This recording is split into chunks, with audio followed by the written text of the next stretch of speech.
Juráis a la patria, por Dios y estos santos evangelios, desempeñar debidamente el cargo de senadora que ella os ha confiado para el Congreso Federal de la Nación y cumplir con lo que prescribe la Constitución Nacional Argentina.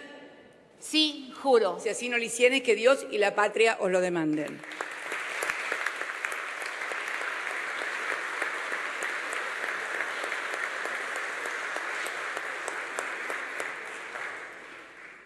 Sandra Mariela Mendoza, también por Tucumán.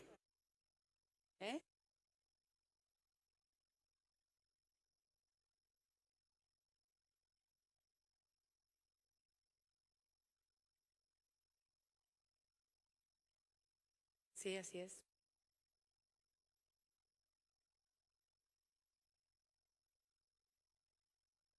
Señora senadora electa por la provincia de Tucumán, Sandra Mariela Mendoza, juráis a la patria, por Dios y estos santos evangelios, desempeñar debidamente el cargo de senadora que ella os ha confiado para el Congreso Legislativo Federal de la Nación Argentina, cumpliendo lo que prescribe la Constitución Nacional.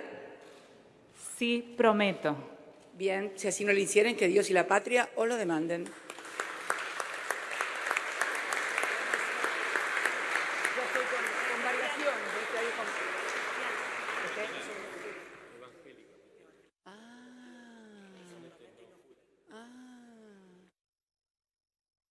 Es evangélica.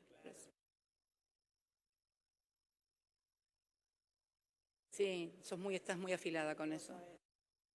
¿Qué tal, Pablo? ¿Cómo estás?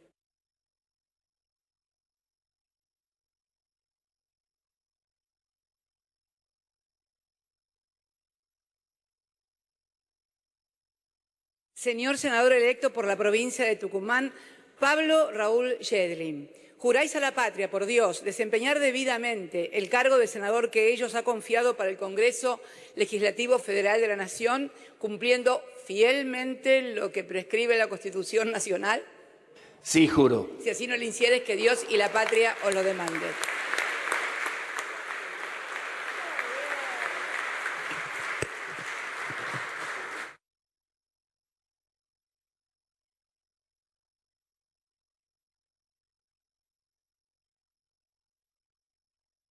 Esto yo lo digo. Bien, habiéndose dado cumplimiento al objeto de esta sesión, la misma queda levantada. Muchas gracias a todos y a todas.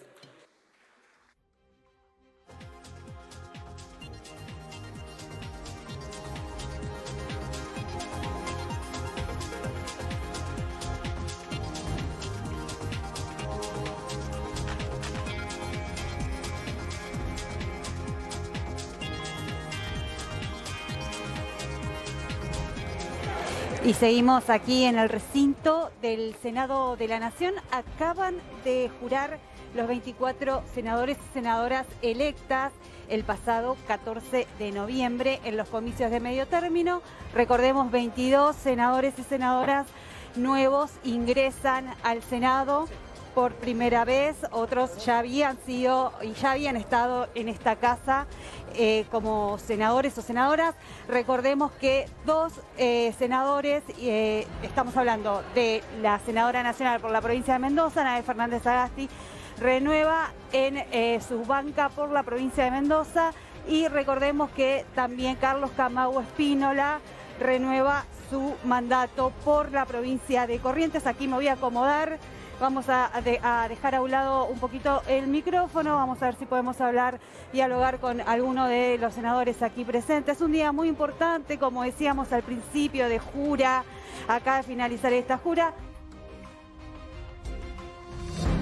Bien, muy buenas tardes a todos, bienvenidos a Tarde 24, bienvenidos a MMD, ya estamos arrancando con todo la tarde. Ahí estamos viendo lo que está sucediendo en el Senado, donde ya juraron los nuevos senadores que resultaron electos en la última elección, y la vicepresidenta y presidenta provisional del Senado, Cristina Fernández de Kirchner, levantó la sesión. Está Diego de Nicolás en el lugar, mientras repasamos algunas de las juras más, si se quiere, emblemáticas, ¿no? Entran algunos personajes importantes al Senado. Uno de los principales referentes, por ejemplo, de la oposición, Luis Juez, por Córdoba, estuvo jurando hace un ratito. Diego. ¿Cómo te va, Maxi? Buenas tardes. Sí, acaba de terminar entonces esta sesión en la cual los nuevos senadores, son 24 en total, que representan a 8 provincias, aquellas 8 provincias que debían elegir el reemplazo aquí en la Cámara Alta en la elección pasada el 14 de noviembre. Pero ¿cuándo entran en funciones? Porque dentro de un ratito va a empezar una sesión. No, entran en funciones recién mañana, que es día 10. Recordemos que dentro de un rato nada más, aproximadamente a las 14, se va a desarrollar aquí en el Senado una sesión ordinaria, pero que va a tener la conformación vieja, es decir, no con los nuevos senadores, sino con los que terminan mandato en el día de hoy y obviamente con los que siguen 2 y 4 años más. ¿Qué se va a tratar en esa sesión? Se van a tratar más de 54 decretos que son los que el Poder Ejecutivo sancionó durante los últimos tiempos, incluidos muchos de los decretos en tiempos de pandemia y otros proyectos de ley. Así que en un ratito, si te parece, Maxi, vamos a tratar de hablar con algunos de los senadores recién asumidos que ya están saliendo del recinto. Bien, perfecto. Diego, volvemos ahí en cualquier momento. Ahora vamos a repasar algunos de los senadores más importantes que ingresan y sobre todo la novedad, ¿no? Que a partir del 10 de diciembre, ya con esta nueva conformación del Senado, el oficialismo no tiene por primera vez desde el 83 quórum propio, el peronismo, digamos, ¿no? El peronismo no tiene quórum propio en el Senado porque no llega a los 37 senadores propios, que era el número mágico para iniciar, digamos, las sesiones en el Senado y aprobar cualquier ley que enviara al Poder Ejecutivo Nacional. Ahora vamos a repasar, Carlos, un poco cuáles son las novedades respecto a esto. También cómo ha estallado una interna muy, pero muy fuerte en la oposición, en Juntos por el Cambio. Venimos contando con esta partición de los 12 diputados radicales que se han abierto en la Cámara Baja, pero también atención que acaba de ocurrir ahí en el Senado un segundo round de esta interna muy, muy fuerte, trasladada al Senado. Y de un lado Gerardo Morales, el gobernador de Jujuy, del otro lado Horacio Rodríguez Larreta, el jefe de gobierno de la ciudad, y Morales que le tiró con todo a Rodríguez Larreta. Al parecer hay algunos que ya están peleando por el 2023 dentro de la oposición. Ahora vamos a ir directamente con ese tema. También un ratito vamos a hablar de jubilados. ¿Qué está pasando finalmente entre las idas y vueltas del gobierno? Que no, que sí, ahora va a haber bono de fin de año para los jubilados. Bueno, ¿cómo quedan los jubilados y por qué el gobierno finalmente, todo parece indicar, aunque no está el monto, va a apurar algún bono para los que ganan la mínima o los que ganan hasta 2 jubilaciones mínimas? Y en un rato también vamos a hablar de la interna muy fuerte que hay en el oficialismo y que no se disipa, y cómo Alberto Fernández está tratando de marcar el rumbo con la negociación con el fondo. Ayer en un summit, en una conferencia internacional con empresarios políticos de toda Latinoamérica, marcó cuál debe ser para él el rumbo y qué opina Cristina de todo esto, del acuerdo con el fondo. Y mientras tanto, también los funcionarios albertistas, los de más confianza de Alberto Fernández, que ahora sí se le animan a los funcionarios de la Cámpora. Pero quería arrancar con esto, porque también es parte de lo que está sucediendo hoy en las dos coaliciones, la coalición de gobierno y la principal coalición opositora. Traidores. ¿Quiénes son los traidores de uno y de otro lado? Y cómo esa palabra muy fuerte, traidores, disciplina, si se quiere, dentro de la política argentina hoy, de un lado y del otro de la grieta. Ayuda para disciplinar a Cristina Fernández de Kirchner a un extremo y ayuda para disciplinar o tratar de disciplinar del otro lado a Mauricio Macri. ¿Quiénes son los traidores? Fíjense lo que ha sucedido en las últimas horas en la Argentina, en esta discusión muy fuerte que hay de un lado y del otro de la grieta, de cuál es el liderazgo de un lado y del otro de la grieta. Se suele decir que en ambos sectores hay halcones y palomas. Los halcones son el núcleo duro de la grieta, las palomas son los dialoguistas. Pero lo que está claro es que la Argentina va a un acuerdo con el Fondo Monetario que tiene que pasar por el Congreso, y mientras Alberto Fernández trata de disciplinar a su propia tropa, encolumnar a todo el gobierno detrás de ese acuerdo, también hay discusión muy fuerte del otro lado, en la oposición, de si hay que negociar y acordar con el gobierno la aprobación en el Congreso de ese acuerdo y la gestión en los próximos 2 años. Hay 3 fotos que detonaron el tilde de traidores muy fuerte, ¿no? La primera foto es la que veíamos acá de este lado, la foto de Lustó. La primera que veíamos en la carátula, la foto de Lustó, Martín Tetaz y Rodrigo de Loredo, el nuevo jefe del bloque de una parte de la Unión Cívica Radical en diputados, la Unión Cívica Radical Evolución, que se referencian con Martín Lustó. Ahora van a ver cómo los han tildado de traidores. La otra foto que hizo mucho ruido en la política en las últimas horas fue la presentación de un libro de Esteban Bullrich, que acaba de renunciar a su banca del Senado por su enfermedad, por lo que todos conocen, y la participación ahí atrás de Bullrich y al lado de Mauricio Macri de Fernando Chino Navarro, que es el subsecretario parlamentario, el hombre de más confianza de Alberto Fernández en el vínculo de la Casa Rosada con el Congreso. Alguien que lidera el movimiento Evita. Y ahora vamos a hablar en un ratito también de la plaza de mañana, la plaza que Máximo Kirchner dice es la plaza en serio, como en esa pulseada entre Alberto Fernández de un lado y Cristina Fernández de Kirchner del otro, también se están mostrando las distintas plazas, ¿no? La plaza que hubo después de la elección para apoyar a Alberto Fernández, uno de los principales organizadores fue el Chino Navarro, y la plaza de mañana, que es una plaza, si se quiere, más kirchnerista, más convocada por la cámpora Máximo Kirchner, que llaman a reventar en serio la Plaza de Mayo mañana con Cristina. Va a estar Alberto Fernández y también la participación estelar de Lula. Y la otra foto es esta, ¿no? Sergio Massa dándole una palmadita en la mejilla a Javier Milei. Ayer también cuando estuvo la jura de los diputados en el Congreso. Todo esto detonó en las redes sociales esto de traidores. Fíjense ahora sí, cómo disciplina esa palabra.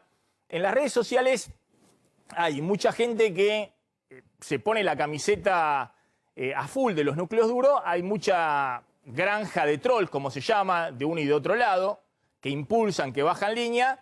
Y hay algunos referentes, diputados, dirigentes políticos que dan la orientación. No voy a hacer nombre para no caer en la grieta, pero evidentemente esos diputados que juegan a fondo en las redes sociales y que han hecho y construido capital político a partir de las redes sociales, de uno y de otro lado de la grieta, son los que marcan la orientación. Fíjense lo que generó la foto ayer de, no sé si se lo ve acá, lo único que se distingue bien es a Tetaz porque anda con las remeras New Age, dando vueltas por todos lados, pero ayer Lustó, Tetaz y Rodrigo de Loredo y los 12 diputados de la Unión Cívica Radical cortándose generaron este tipo de reacciones, ¿no? Un usuario cualquiera, los 12 traidores que se la creen. Y después una seguidilla en el mismo sentido. Otra usuaria o usuario, no sabemos en las redes sociales, pero también de ese núcleo duro, diciendo: todos estos son unos asquerosos con K traidores, asociándolos a que son los que van a defeccionar y a negociar con el oficialismo. Los únicos que no son fieles, nos defienden y son el verdadero futuro son Mauricio Macri y Patricia Bullrich, el núcleo duro, ¿no? Y está de nuevo la foto de Margarita Stolbizer, que entró por Juntos por el Cambio en la provincia de Buenos Aires.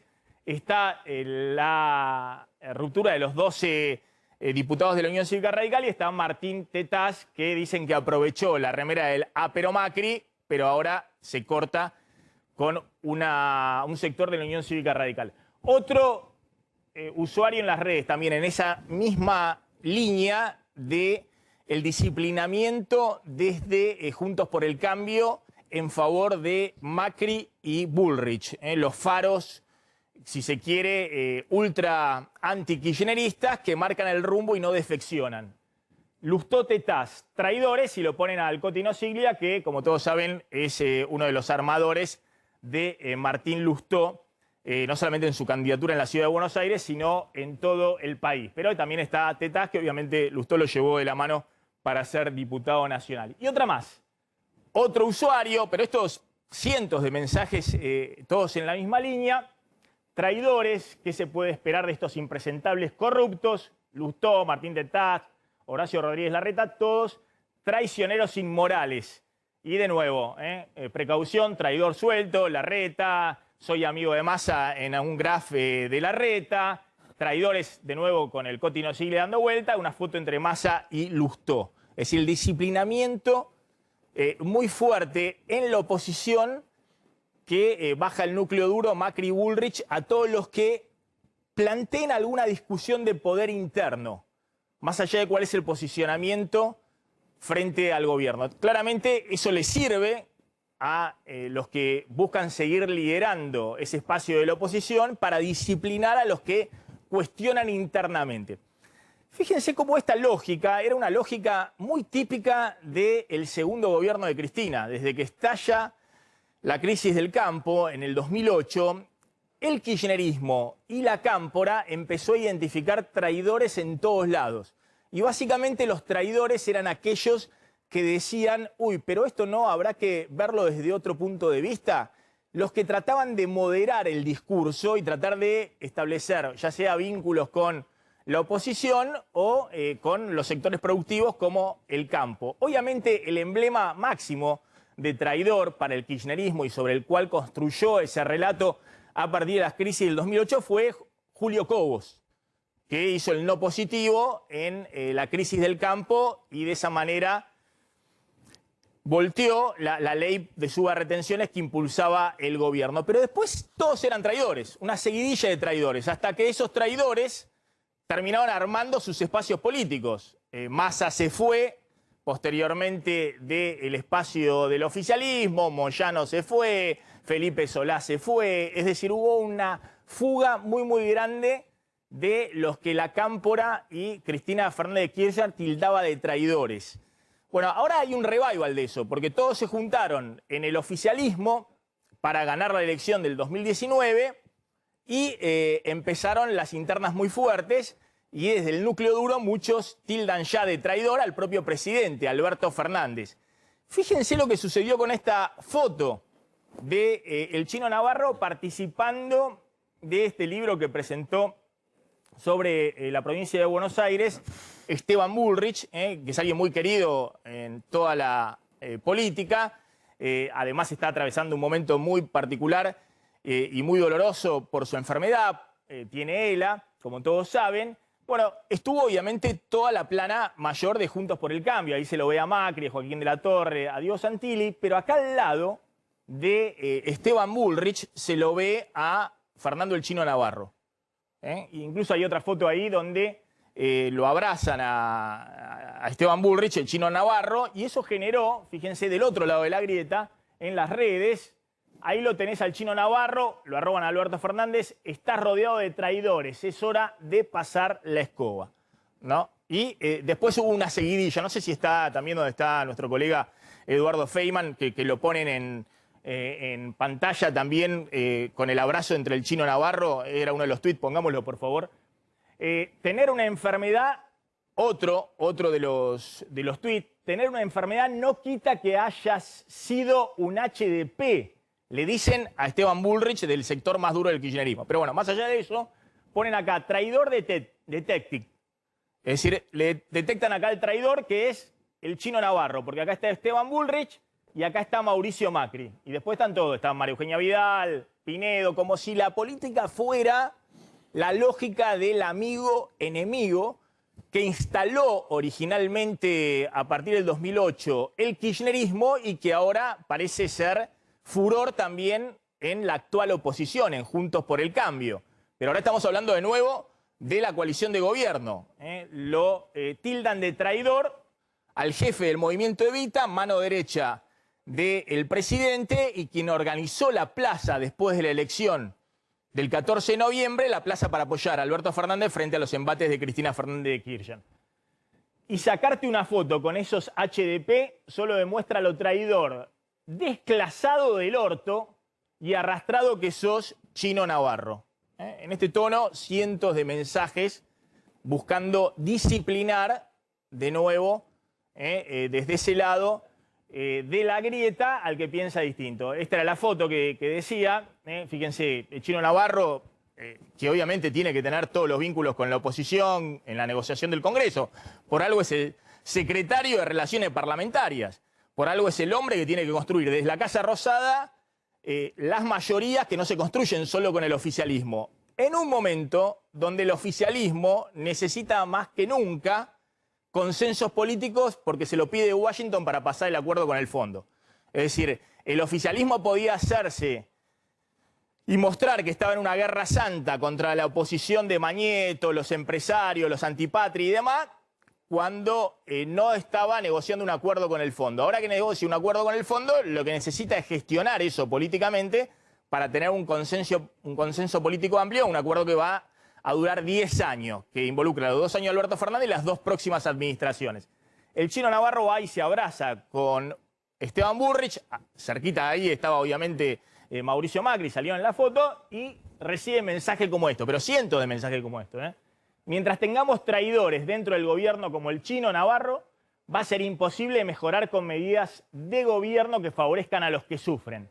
Estos boicotean al gobierno desde adentro, son tan antikirchneristas como la UCR y el macrismo. Bueno, acá hay un problema muy grande, que es cómo se gestiona, más allá de que este tema sirve para disciplinar a los núcleos duros, sirve para marcar la cancha dentro de la coalición de un lado y del otro, cómo se gestiona en la Argentina con esta lógica. Y uno tiene la impresión de que esa lógica que inauguró Cristina Fernández de Kirchner, hoy la comparte del otro lado de la grieta Mauricio Macri. Y por eso detrás están seguidores de segunda línea, dirigentes políticos de segunda línea y núcleos duros importantes, numerosos, más allá de los que se expresan en las redes sociales. La tercera foto que generó también una andanada de adjetivos en esta misma línea, traidores, o traidor directamente, es la foto entre Sergio Massa y Javier Milei. Obviamente acá todo fue dirigido a Javier Milei. Esto se disparó porque Carlos Maslatón, que nosotros contamos es el armador de Milei en la ciudad de Buenos Aires, un hombre que viene de la Unión Cívica Radical, pero ha tenido vínculos con el peronismo y tiene buena relación, por ejemplo, con Sergio Massa, puso un tuit en el cual dice: hoy es uno de los días políticos más felices de mi vida. Y bueno, justo elige esta foto, ¿no? Más allá de las sospechas que existe que un sector del oficialismo liderado por Sergio Massa tiene muy buena relación con Javier Milei o con Esper o con sectores libertarios, y las sospechas que existen que en algún momento esos sectores se vieron beneficiados del financiamiento o de Rodríguez Larreta de un lado o de parte del oficialismo y del kirchnerismo del otro, más allá de eso, es evidente que solo esa foto, ahora sí, vean las reacciones, también de un ala de Juntos por el Cambio, que creen y confirman con esta foto que Milei es un vendido ahora al oficialismo y al kirchnerismo.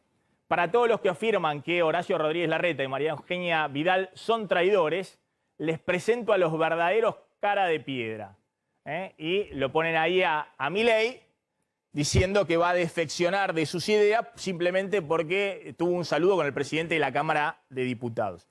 La pregunta es cómo se construye en este clima políticamente. En un ratito vamos a analizarlo con un analista político, y cómo se marca un rumbo si del otro lado vos tenés que dar respuesta a esos núcleos duros. Ahora voy a contar lo que dijo el presidente en términos de tratar de marcar un rumbo, maniobrando en su interna con Cristina. Pero despleguemos lo que ha pasado en la oposición, Carlos, que hay muchísimo material. Lo que ha pasado en la oposición en términos de las internas que estuvieron ayer en ebullición en diputados y la que estallaron hoy también en el Senado, con también un manejo ahí de distintos sectores que estaban disputando cargos en el Senado de la Nación.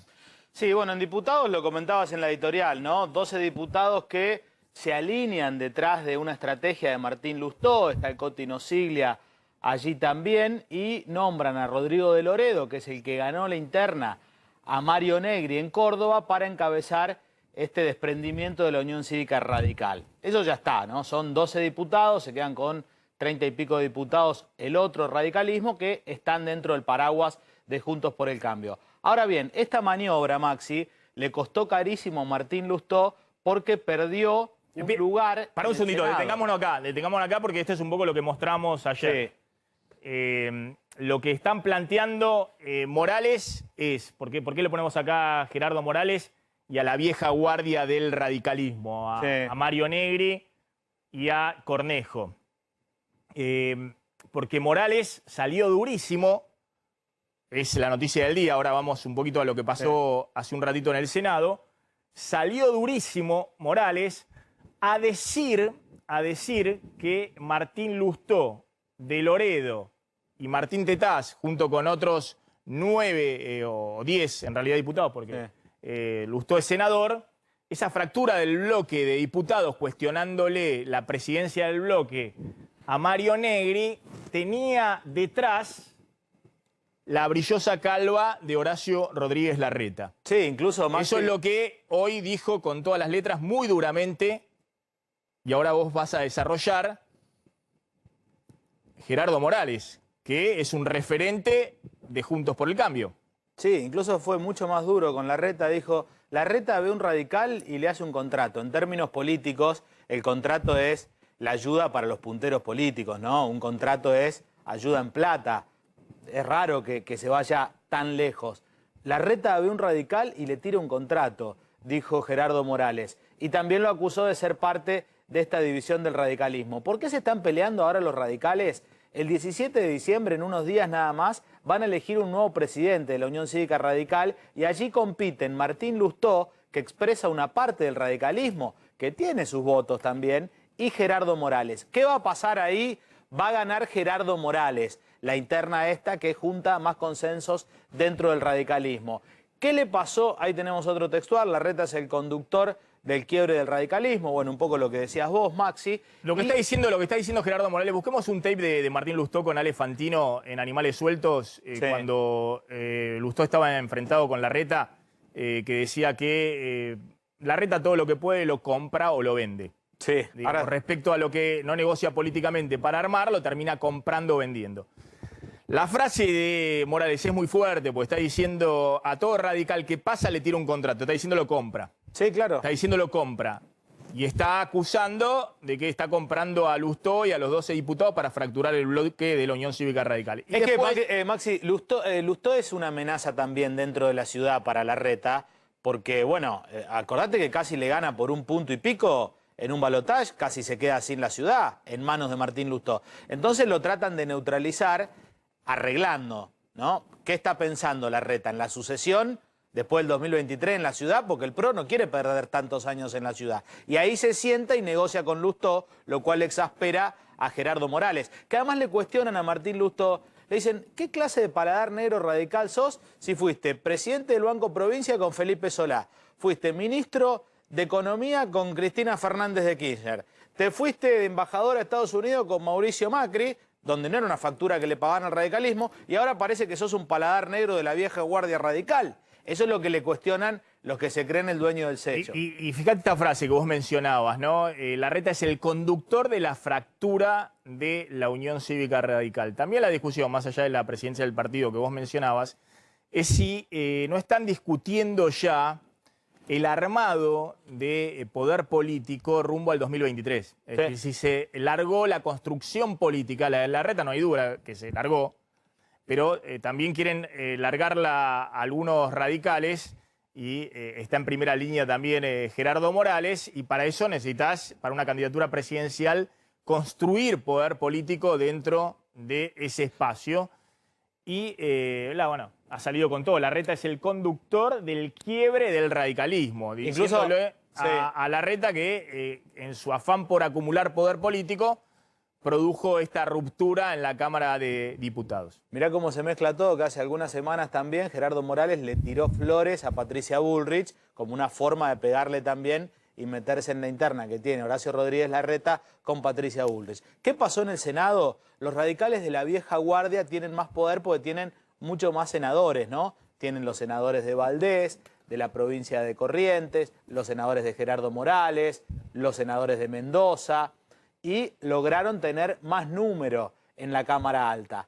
¿Qué hicieron? Le arrebataron a Martín Lustó la vicepresidencia, que es para la oposición de la Cámara de Senadores, y pusieron... Bueno, contalo acá con la foto para que la gente lo entienda directamente con la foto. Martín Lustó era vicepresidente segundo de la Cámara de Senadores. Correcto.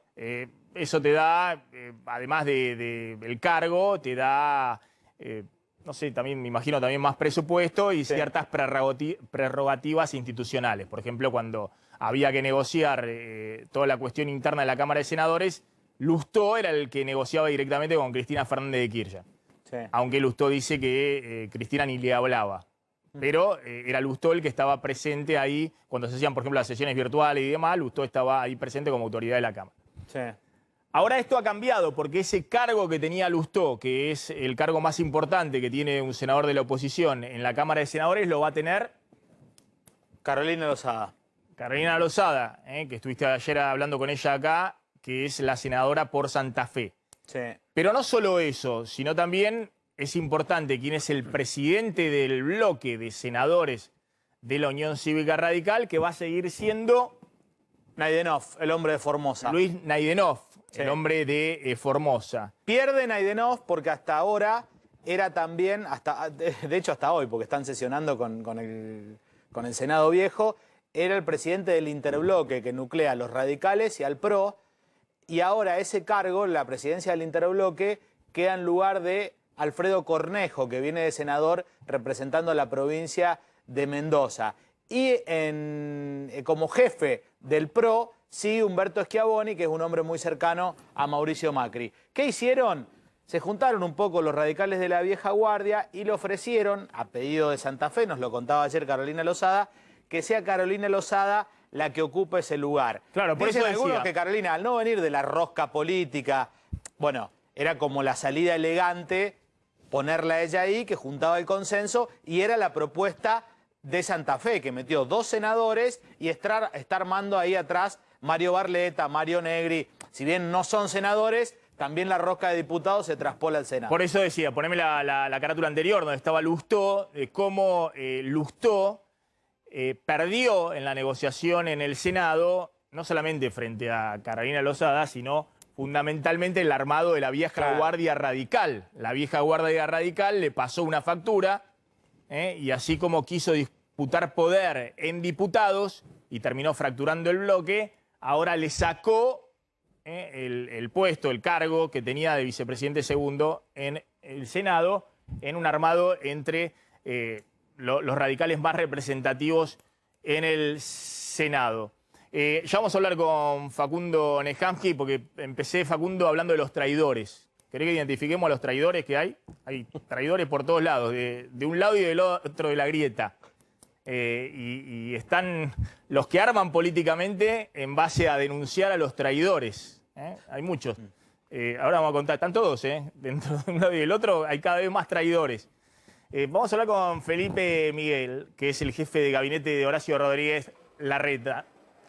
¿Qué tal, Miguel? ¿Cómo anda? ¿Qué tal, Maxi? ¿Cómo están? Buenos días. Bien, gracias por atendernos. Ahora vamos a hablar un poquito de qué está pasando en la ciudad, qué está pasando con la pandemia y demás, pero tengo que empezar con esta frase de Gerardo Morales, porque es durísima con su jefe político. La verdad que yo no había escuchado una frase tan dura en los últimos tiempos, viniendo de un gobernador al jefe de gobierno de la ciudad de Buenos Aires, ¿no? Una frase, la verdad, de mucho calibre. Larreta es el conductor del quiebre del radicalismo. Y después dice, Gerardo Morales, el gobernador de Jujuy, dice, vamos con la otra placa. Vamos con la otra, dale. Cada vez que pasa un radical, Rodríguez Larreta le quiere dar un contrato. Después lo que dice, perdóname, para un segundo, para que no la piense, para que no la piense. Está bien. Ahora acá. Ya le está pensando, a ver qué, ya lo debe estar pensando de esta mañana con los focus group y demás, de esta mañana están pensando cómo le responden. Sí, Felipe Miguel, ¿cuál es su opinión de estas frases de Gerardo Morales? Se corta un poco el audio, pero te contesto, Maxi. Definitivamente no es así. Y lo más importante, que es el mandato que nos dio la gente en estas últimas elecciones, es sostener la unidad. Sostener la unidad en Juntos por el Cambio. Y para eso es para lo que estamos trabajando. Y ese es lo más importante. Por un lado, sostener la unidad de Juntos por el Cambio. Por segundo lugar, seguir trabajando para las cuestiones que le importan a la gente. Hoy a la mañana anunciábamos un nuevo ciclo de prácticas educativas en la ciudad de Buenos Aires. Eso es pensar justamente en lo que la gente nos reclama, en la mejora de la educación, en la preparación para el empleo, para el trabajo, pensando en el futuro. Y la tercera cuestión fundamental es justamente concentrarnos en las propuestas para el futuro, para trabajar para una ciudad de Buenos Aires mejor, para que la gente viva mejor y también para una Argentina mejor. Y en eso estamos concentrados nosotros. ¿Pero por qué estallan todas esas internas ahora? ¿Ya están pensando en el 2023 cuando se acaba de votar el 2021? No, a ver, que haya algunos matices o diferencias internas entre algunos de los espacios que conforman Juntos por el Cambio, puede ocurrir, pero lo más importante, como te decía antes, es la unidad del espacio de esta coalición de Juntos por el Cambio. Y nosotros estamos enfocados en eso. Nosotros sabemos lo importante que es y también reconocemos justamente este pedido de la ciudadanía, un pedido mayoritario, de que estemos unidos, que estemos enfocados en las cuestiones que le importan a la gente y trabajemos para eso y que pensemos y trabajemos para un futuro mejor.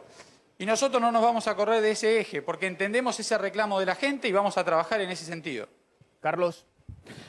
Sí, respecto a la interna esta y a las declaraciones tremendas de Gerardo Morales, cuando habla de contrato, lo que denuncian algunos radicales es que dentro del gobierno de Rodríguez Larreta están cooptando intendentes, le bajan recursos, se meten en campañas y bueno, con el presupuesto de la ciudad, de alguna manera también alinean a algunos jefes radicales teniendo un presupuesto que de repente no tienen otras facciones dentro del espacio. ¿Esto es así o usted lo desmiente categóricamente? Como te dije recién, definitivamente no es así. Nosotros entiendo que puede haber algunas matices o diferencias internas en algún partido, en alguno de los sectores de una coalición tan diversa. Pero nuevamente, insisto, nosotros estamos enfocados justamente en sostener, en construir, en reforzar la unidad de esta gran coalición que es Juntos por el Cambio. Bien. Felipe, Miguel, ¿qué está pasando con, a ver, lo cambio de tema, ¿no? ¿Vos tenés alguna otra pregunta política con este tema? No, está bien, tenemos... Política, la interna y todo eso. No, tenemos ya lo de las cosas de la ciudad, ¿no? Los chicos que van a empezar a trabajar, qué va a pasar con el pasaporte sanitario, todas esas cuestiones. Bueno, justamente el tema del pasaporte sanitario, porque bueno, ha habido una confusión. La provincia de Buenos Aires anunció esta semana un pasaporte sanitario. Pero a ver si yo estoy un poco mareado, ¿en la ciudad ya existía un pasaporte sanitario para ciertas actividades? ¿Cómo es eso? No, en la ciudad no existe un pasaporte sanitario. El nivel de vacunación que tiene la ciudad no justifica tampoco la implementación de un pasaporte sanitario amplio, extenso a una diversidad de situaciones. Nosotros tenemos para algunas actividades muy puntuales un protocolo específico que exige la doble vacunación, que tiene que ver exclusivamente con los eventos masivos de más de 10.000 personas y con los boliches. Son las únicas dos situaciones y, dado el nivel de vacunación que tenemos en la ciudad, nosotros no creemos que esto tenga que extenderse.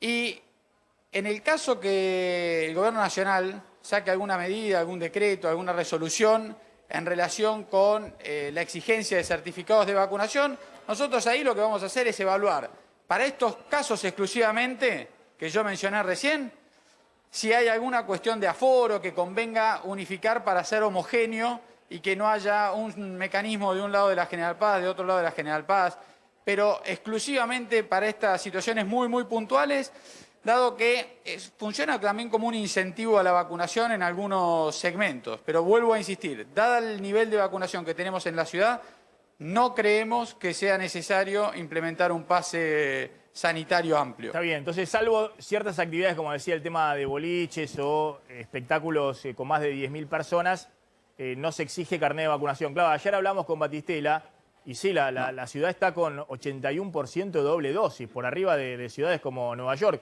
Y 91% una sola dosis, es decir que en un par de meses o, no sé, a más tardar en enero o en febrero, van a estar prácticamente arriba del 90% con 2 dosis.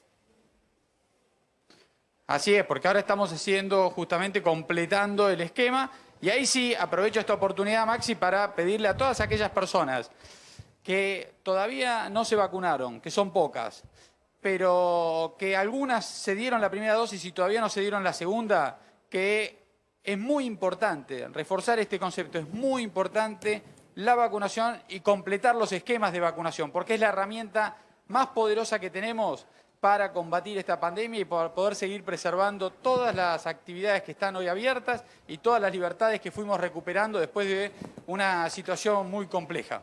Bien, tenías una última con una información de tema educativo. Sí, apareció, bueno, comunicado oficialmente por ustedes que a partir de ahora los chicos del último año van a tener la obligatoriedad de tener pasantías laborales en empresas. ¿Cómo es esto? ¿Cómo está? ¿En el secundario? En el secundario, sí. Si nos puede ampliar, Felipe, esta información. Sí. Amplío y con alguna precisión, son pasantías educativas. ¿Y por qué marco esta diferencia? Porque son pasantías que forman parte del diseño curricular de los estudiantes de la secundaria del futuro, que es como si fuera una materia más, solo que se hace en un ámbito laboral y por eso son pasantías educativas en ámbitos laborales. Así como la mayor parte del tiempo de la capacitación, la formación de los chicos en las escuelas se produce en las aulas, algunas actividades se producen fuera de la escuela, en jornada extendida también hacemos talleres fuera de la escuela. En el caso de las prácticas educativas, van a hacerse en ámbitos laborales. ¿Y qué es lo que se busca acá? Nosotros creemos mucho en la cultura del trabajo y creemos también que para darles la mayor cantidad de oportunidades a los chicos, es bueno que desde la escuela comience la vinculación con el ámbito laboral. Y eso es lo que busca esta iniciativa, poner en contacto a los chicos desde el último año de secundaria con el ámbito laboral, con situaciones reales y genuinas del trabajo, para que se familiaricen, para que sepan de qué se trata y para ir aproximándose a eso que cada vez se les acerca más, ¿no? Que es poder trabajar. Bien, Felipe Miguel, gracias. Muy amable, como siempre. Ahí estaba el jefe de gabinete de Horacio Rodríguez Larreta en la ciudad de Buenos Aires. ¿Qué está pasando en este momento en el mercado cambiario? Bueno, un mercado cambiario que, en lo que hace a la cotización del dólar paralelo está en 197 pesos. Esto es un peso menos que antes de ayer, que fue el último día justamente que había operado el mercado. Con lo cual estamos en los valores más bajos del dólar paralelo en las últimas 6 semanas, desde octubre que no teníamos este valor del dólar paralelo, que tiene que ver con una mayor oferta por parte de aquellos que necesitan justamente vender dólares para afrontar vencimientos, digamos, pago de aguinaldo, por ejemplo, en el caso de las empresas, entonces está sucediendo eso. Respecto de los otros dólares financieros libres, están también entre un peso, peso y medio más abajo, entre 212, 215 pesos, pero bien arriba de los 200 pesos, y los bonos que venían de una seguidilla alcista, hoy están con una caída del 1,5% en promedio. Bien. Con lo cual, bueno, esta suba que habíamos Bien. tenido de 16, 17% en una semana, algunos aprovechan para vender y eso provoca una... ¿Va a salir una baja. Daniel Scioli en un ratito? En un ratito sale Daniel Scioli, que es el embajador argentino en Brasil. ¿Y por qué sale Scioli? Porque fíjense lo de las plazas, ¿no? Estamos hablando de... se tiran con las plazas. ¿Cómo va a explicar Scioli? Ahí pone la cara Facundo Nescampi. De alguna manera la va a explicar, no te preocupes que va a encontrar una manera de explicarlo, ¿no? Pero ¿por qué estoy hablando de que están de un lado y del otro con la plaza? Porque Alberto Fernández con el movimiento Evita, la CGT y la Mar en Coche, hizo la plaza del miércoles siguiente a la elección del domingo, que fue una plaza pensada originalmente por el movimiento Evita para bancar a Alberto Fernández por si había un nuevo embate final de Cristina Fernández de Kirchner contra el presidente. Y fue una plaza donde no hubo ninguna iconografía de nada de Cristina Fernández de Kirchner, el presidente no mencionó a Cristina y la cámpora ingresó cuando ya había terminado el discurso Alberto Fernández. Bueno, mañana viene la plaza en serio. La plaza en serio es la que convoca la cámpora, Cristina, y como veían el otro día que les mostramos, Máximo Kirchner arengando para llenar la plaza en serio, la Plaza de Mayo en serio. Y en el medio va a estar Lula, porque viene invitado a un nuevo aniversario de la democracia en la Argentina, 10 de diciembre, Día Internacional de Derechos Humanos y demás. Y va a estar Lula en el medio, claro, pero eso ya ha generado un roce político con Brasil, porque el año que viene hay elecciones en Brasil y Lula va a competir con Bolsonaro. Ahora va a contar Carlos González Prieto. Bolsonaro envió una señal de que la cumbre de la semana que viene no se va a hacer personalmente y una señal de disgusto por la participación de Lula. Pero fíjense cómo lo meten a Lula en el medio de algo más de fondo, que es una pulseada muy, muy fuerte respecto al liderazgo y el rumbo del gobierno. Facundo, gracias como siempre. ¿Qué es la plaza de mañana, más allá de los festejos, 10 de diciembre, un día muy tradicional y muy querido en la Argentina, 10 de diciembre del 83, para los más chiquitos, es el regreso de la democracia, ya 38 años de democracia en la Argentina después de lo que fue la noche de la dictadura. Pero ¿qué es esto? La plaza de Alberto Fernández y ahora la plaza en serio. Bueno, sin entrar en esa discusión si hay una plaza en serio y una plaza que no es de verdad, nosotros vamos a tener que esperar a que termine el acto en la plaza para darnos cuenta si en esa plaza en serio hay algo más en juego que la movilización de militantes. Es decir, si lo que termina siendo es que termina siendo una plaza más masiva porque el kirchnerismo le pone más el cuerpo y es más masiva que la plaza del Día de la Militancia, bueno, quedó ahí y es una anécdota. El tema es... Estas son las imágenes de la convocatoria que hizo Cristina desde su Twitter con un pequeño video con Lula, con Kirchner y demás. Obviamente está poniendo todas las fichas Cristina mañana en esta plaza. En esta plaza mañana va a estar Cristina, va a estar el presidente y va a estar Lula. Y muchos dicen, y bueno, ¿cómo la va a pasar el presidente en esa plaza donde obviamente la gran estrella y protagonista va a ser Cristina? Yo creo que hay dos dificultades. Hay una de índole personal, que es que Alberto Fernández y a cualquier líder del peronismo de hoy le costaría hablar mucho en un contexto en el que habla Cristina. Lo más probable es que la gente que se moviliza a esa plaza sea más seguidores de Cristina que del propio Alberto Fernández. Eso es un elemento que hay que tener en cuenta. Y el segundo elemento que hay que tener en cuenta es si Cristina va a utilizar ese escenario para establecerle alguna condicionalidad al presidente en la dinámica del gobierno de acá para adelante, o es solamente a los efectos de generar un acto político, mostrar que el kirchnerismo sigue vivo, que el kirchnerismo sigue siendo, digamos, la fuerza con mayor capacidad de movilización adentro del peronismo y la fuerza que mantiene la hegemonía dentro del peronismo. Claro, ahora, yo quiero escuchar qué dice Cristina. Si Cristina habla, hace un discurso generalista. Cristina y cómo lo tratan a Alberto Fernández. Fernández. Eso es lo único importante. Si es una movilización más, hasta casi Alberto Fernández podría acumular. Ahora, si le dicen cómo tiene que ser el acuerdo con el Fondo Monetario, si le dicen cómo tienen que funcionar los funcionarios, los aplausos, los silbidos, los abucheos. Claro, entonces ahí digo, se convierte. teniendo en cuenta que las plazas en la mística del peronismo, digamos, desde que Perón echó de la plaza a los montoneros, bueno, han generado una repercusión muy fuerte, ¿no? Una mística. Es un riesgo. Es un riesgo muy grande. Cuando el peronismo está en tensión, como está sucediendo convocar a la plaza, hace un tiempo, convocar a una plaza es un riesgo. Ahí veíamos que en esas imágenes, Cristina pone imágenes del Bicentenario del 2010, cuando se hizo toda una gran fiesta del Bicentenario. Pero claro, era un escenario totalmente distinto. 2010 la economía crecía al 7% anual, estábamos con inflación de 25%, pero además estaba lejísimos el FMI, se le había pagado en el 2006 al FMI. Era la época, si se quiere, todavía de mucha construcción de relato y mucha construcción también de militancia y de discurso duro por parte del kirchnerismo después conflicto con el campo. Acá estamos hablando de que convocan una plaza en la cual festejan la democracia, con lo cual nadie puede estar en desacuerdo, pero en un contexto donde el presidente va a negociar con el FMI en una situación económica crítica que ha significado una derrota electoral muy contundente del oficialismo hace escasas semanas. Yo me acuerdo cuando era chico, creo que era la revista Humor, que tenía un dibujito, un cómic, que era marcar las diferencias, las 10 diferencias, ¿en qué se parece en esta imagen?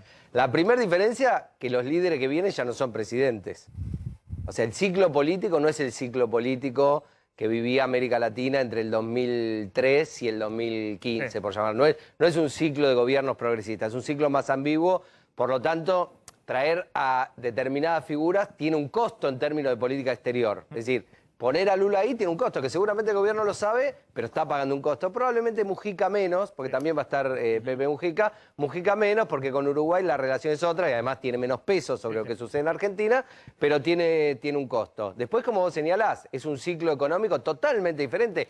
En el 2010, si no me equivoco, la Argentina llegó a crecer casi al 10%. Fue un año extraordinario que desembocó en el 2011 en el triunfo del 54%. Sí, uno va a decir, bueno, este año crecemos al 10%. Sí, caíste 10 el año pasado. Es Estás recuperando lo que caíste. Vamos totalmente rápido distinto. con esta definición de Alberto Fernández, porque ayer en un summit de empresarios y políticos de carácter latinoamericano, un mensaje que envía hacia afuera a Alberto Fernández, trata de registrar lo que es el rumbo, ¿no? Trata de marcar cuál es el rumbo de su gestión, de su gobierno, y trata de explicar lo que todo el mundo se pregunta, afuera y adentro también, bueno, ¿cómo acompaña a Cristina? Todo lo que Alberto Fernández va a hacer en las próximas semanas alrededor del acuerdo con el fondo.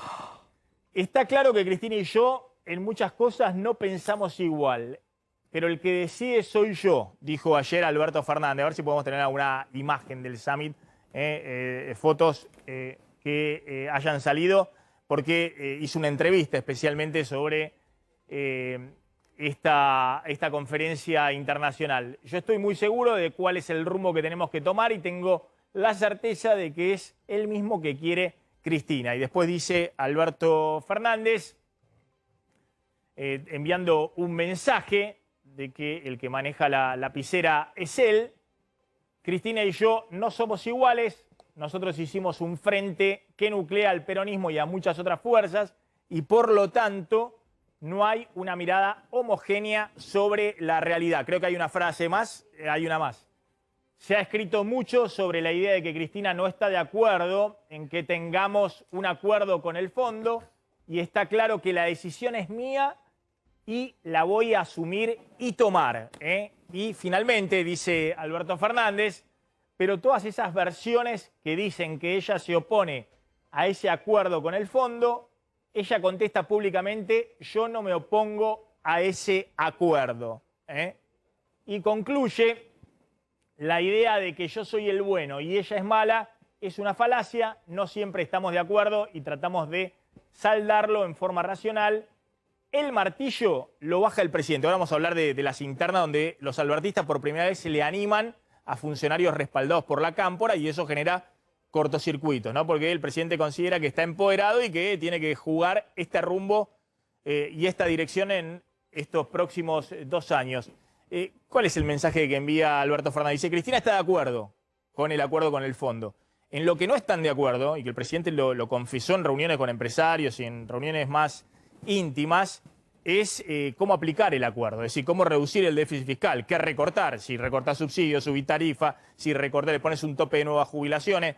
Ese es el meollo de la discusión. Pero ¿cuál es el mensaje que quiere dar con esto Alberto Fernández? No, el mensaje es que él va en un rumbo, a ver, desde las PASO para acá, el gobierno tomó un rumbo de cierta racionalidad y aplacamiento de las internas, por lo menos en términos de expresión hacia afuera, ¿no? Después de la carta de Cristina Fernández y el cambio de gabinete, la aparición de Juan Mansur, el gobierno pareció tomar un rumbo de cierta moderación y pareciera encaminarse hacia un acuerdo con el fondo. Pero como vos señalás, no está claro, digamos, si Cristina acepta o no cualquiera de las condiciones que el presidente está dispuesto a asumir en un acuerdo con el fondo. La carta segunda, porque digo, a Cristina hasta ahora no la hemos escuchado, la vamos a escuchar ahora en la plaza. Pero la digamos que no es el mejor clima para hablar del FMI en la plaza, digamos. La segunda para hablar constructivamente del FMI en la plaza. Pero la en la plaza de segunda Mayo. carta, Maxi, que ella hace pública, le recuerda al presidente que no hay que negociar en cualquier condición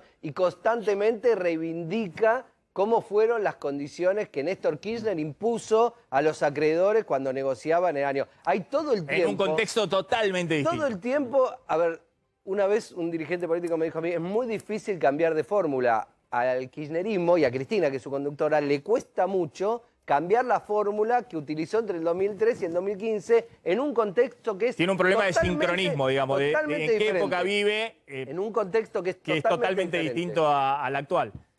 No, me parece importante prestar atención a un armado del peronismo que excede a Alberto Fernández. Te diría yo que le viene muy bien a Alberto Fernández porque lo hace más fuerte frente al kirchnerismo, pero incluso lo excede, que tiene que ver con ese fueguito que fueron armando Mansur, Julián Domínguez, Guzmán se arrimó, aunque no viene del peronismo clásico, los gobernadores. Fíjate que le hicieron un scrum a Feletti, que está más alineado con el Ahora hablamos kirchnerismo, del tema Feletti. que lo sale, pero te dejo el título como idea, que lo sale a bancar el kirchnerismo más duro y se le plantan con una estrategia común, todos juntos, desde un peronismo que no es kirchnerista, pero tampoco es un peronismo que está motorizado por Alberto. Es un peronismo que trata de decirle a Alberto, ojo, acá está el peronismo, tenenos en cuenta y vamos para este lado, pero no es que es un espacio que motoriza a Alberto, sino que es el peronismo el que le pide un lugar a Alberto y en que empieza a tener cierta relevancia dentro del gobierno, más allá de Cristina, Maxi. Ahora vamos a hablar un poquito de cómo estalló la interna entre albertistas y, como decís vos, apoyados por el peronismo tradicional, y del otro lado, la cámpora. Está Daniel Marx, ex secretario de Finanzas. Daniel, gracias por atendernos, muy amable. Buenas tardes, gracias a ustedes por la invitación. Mira, estaría tentado a hablar un poquito del tema del 2001, ¿no? Porque justamente estoy leyendo ahí el libro que escribió José Ignacio de Mendiguren sobre el 2021-2001, era presidente de la UIA. Y claro, ahí, más allá de que hay anécdotas muy jugosas del rol de Techín ahí, del rol de la UIA, obviamente el equipo de Cavallo que vos integrabas, pero en algún momento vos renunciás. En el 2001. No me quiero extender mucho porque te quiero preguntar ahora de qué está pasando ahora. Pero vos renunciás en un contexto en el cual se empieza a discutir si como movida final era posible una dolarización en la Argentina, porque vos renunciás justo cuando el FMI le baja el pulgar a la Argentina, ¿no? Cuando el FMI dice, bueno, ustedes tienen que devaluar o ir a una dolarización, no va a haber un último desembolso porque esto es tirar... dinero a un pozo sin fondo y tarde o temprano tienen un problema evidente de que el 1-1 ya no resiste más. Había en el 99 devaluado Brasil, bueno, todo lo que conocemos. ¿Vos en ese momento no estabas de acuerdo con que Argentina vaya a una dolarización, de que Argentina tenga algo que siempre se reflota? Algunos sectores dicen que Argentina debiera dolarizar para terminar con este problema del bimonetarismo, de las dificultades que tiene para manejar su política económica? Bueno, para hacerlo breve, yo venía con varias discrepancias y había dicho que me quería ir y estamos preparando la salida que no genere repercusiones secundarias peores, pero no, el problema, sí, yo no estaba de acuerdo con la dolarización. Pero el problema más serio fue el corralito. Claro. Yo ahí cuando dije, no, ya, ahora sí, definitivamente. Que a vos te sorprendió que Cavallo no le había dicho nada al equipo económico, que Cavallo va y va a anunciar el corralito y vos te enteraste casi como se enteró la prensa. Exactamente. Y eras el secretario de Finanzas, el viceministro eras. Sí. Y con la dolarización hubo alguna que otra discusión. Igual se tomaron algunas decisiones que no estaba enterado, pero además yo decía, desde el punto de vista económico, Argentina no juega con el ciclo de Estados Unidos, claro. Tiene un comercio importante con Estados Unidos, entonces cuando el dólar se aprecia, las materias primas de Argentina disminuyen de precio y eso genera un problema de competitividad que los otros países lo arreglan con movimientos de tipo de cambio. Que los otros países es lo que está sucediendo ahora, ¿no? Se aprecia el dólar, bajan las materias primas, los países de la región que tienen política económica y monetaria autónoma, digamos, porque tienen sus propias monedas, devalúan, es decir, suben el tipo de cambio. Eso se hace como naturalmente. Se produce naturalmente en el mercado, sí. Sí, así es. Pero está bien el punto. Yo quería remarcarlo, Daniel, porque vos sos un hombre que históricamente, obviamente, nadie puede objetar que seas marxista, más allá de tu apellido, ni que puedas tener, más allá de que vos sos considerado como el propio Cavallo y demás, esos liberales heterodoxos, digamos, ¿no? De que son pragmáticos y ven las cosas como son. Pero yo creo que hay un 99% de la profesión que dice, no, Argentina no puede dolarizar. Dolarizar sería resignar los instrumentos básicos de la política económica y eso te genera, obviamente, si las cosas van bien, perfecto. Ahora te cambió el ciclo en Estados Unidos, en el mundo y demás, y la política no lo resiste. Vuela el gobierno de turno porque te vas a una recesión y a una deflación y a una crisis política peor que el 2001. Exactamente, es así. Bueno, te pedí si te querías explayar un poquito más allá de lo que yo planteaba. ¿Estás de acuerdo con ese punto? Sí, desde ya, estoy de acuerdo con lo que acabas de decir.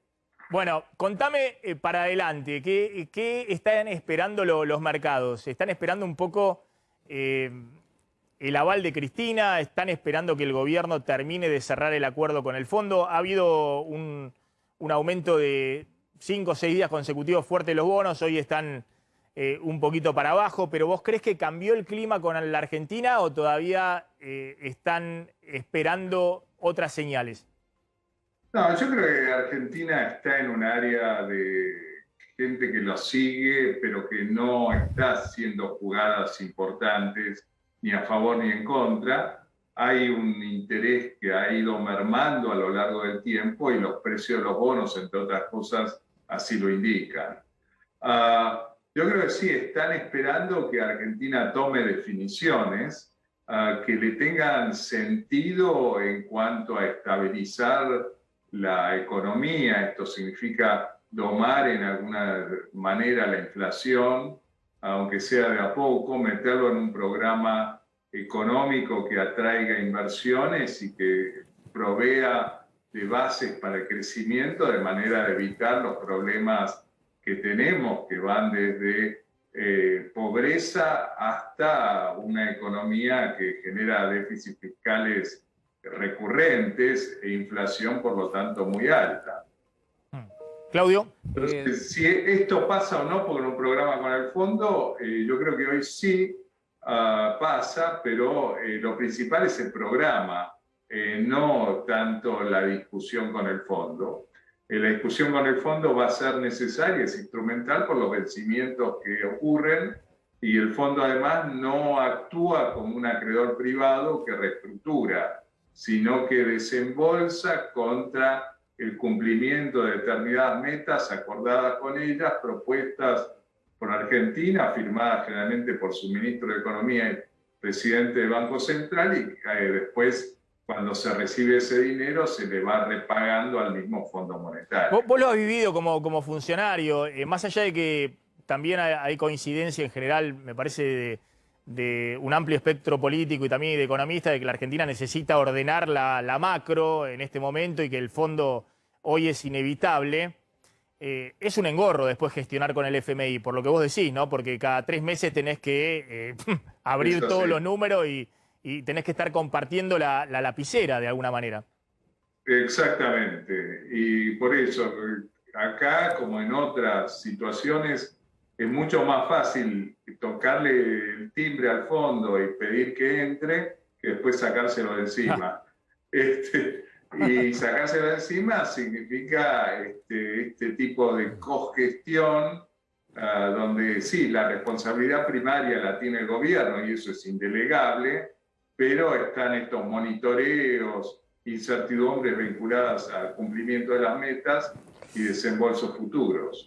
Daniel, el gobierno, digamos, niega permanentemente, digamos que vayamos a una devaluación en simultáneo a esta negociación con el fondo, que se espera que se termine de un momento a otro, empieza a cambiar el ritmo de devaluaciones de mini, devaluaciones diarias, tratando de salir del corset que el propio gobierno se puso, estabilizando el dólar a pesar de la alta inflación. La pregunta es, ¿vos qué te imaginás? ¿Que esto que se está proponiendo, mini devaluaciones más aceleradas, más acuerdo con el fondo, logra la estabilización o terminaremos como en el 2014, que a pesar de haber acelerado las devaluaciones, terminamos en un salto abrupto del 20% de un día para otro? Y en una aceleración inflacionaria importante, ¿no? Yo creo que eso depende en gran medida de todo el contexto del programa económico en su conjunto y la credibilidad política. Si eso ocurre, entrarán capitales, entonces el tipo de cambio se estabiliza más fácil. Y si no, bueno, tenemos estas tensiones en el tipo de cambio que van a ser recurrentes y eso se refleja en la inflación. Te hago una pregunta, vos hablás permanentemente con inversores en perfecto inglés. ¿Cómo se pronuncia Cristina? No, dicen Cristina. Bueno, ¿y qué les decís vos? ¿Qué te preguntan sobre...? Porque me imagino que todos te deben preguntar lo mismo. Y, Cristina, ¿qué onda con todo esto? No, bueno, sí hay preguntas, pero en general las preguntas que me hacen no son de esta cuestión de interpretación política. Eso lo hacen con otros analistas. Sí. En materia política. Sí preguntan si cuán adelantado o no está el acuerdo con el fondo, cuál es la capacidad del gobierno de llevarlo adelante después, si eso incluye al presidente, por supuesto el apoyo de la vicepresidenta o no, y el ministro de Economía en particular. ¿Vos crees que una vez que esté el acuerdo con el fondo, la oposición tiene que acompañar ese acuerdo? Yo creo que tiene que haber algún entendimiento de cuestiones básicas. Esto es no necesariamente algo firmado en alguna ley, pero sí que Argentina deje de oscilar tanto en sus definiciones de política económica básica y cómo se toman las decisiones. Claro, porque acá en realidad va a tener que salir una ley, ¿no? Porque el año pasado votaron la ley de endeudamiento soberano, como dijo Cristina en su última carta. Entonces, cualquier movida que haya de aumento o de toma de deuda, ¿no? Y este caso con el fondo es una especie de presto para pagar los vencimientos que tenés el año próximo y vamos viendo. Sí. Según el acuerdo, bueno, eso va a pasar como una ley, además de que obviamente el gobierno mismo ha dicho que desde Washington quieren que eso tenga un apoyo parlamentario.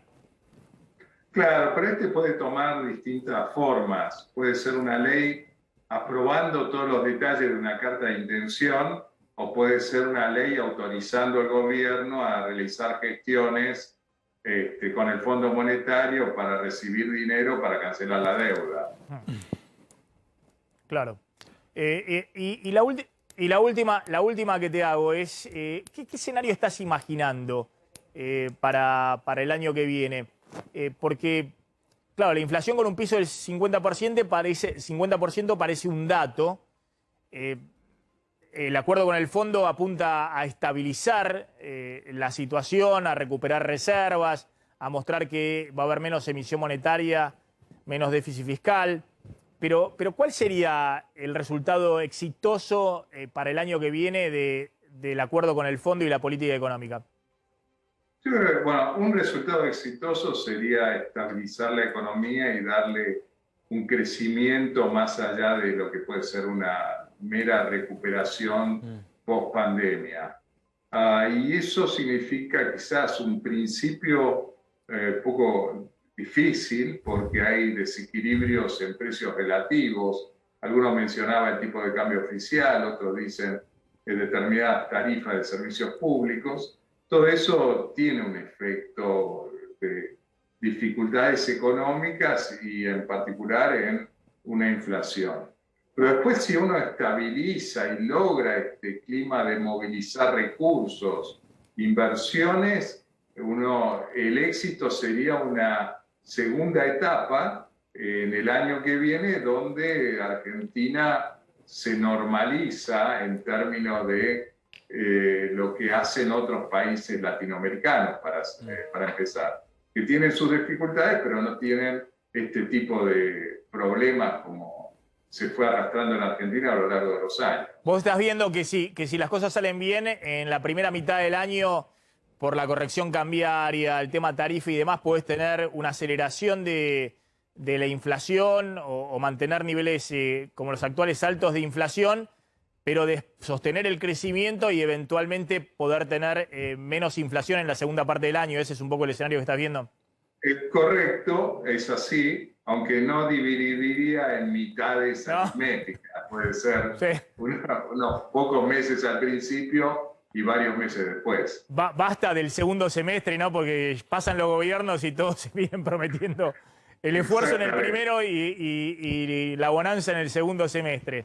Así han pasado los gobiernos y vienen todos con la misma historia. Daniel Marx, gracias, muy interesante, muy amable como siempre. Ahí estaba Daniel Marx, muy interesante siempre escucharlo.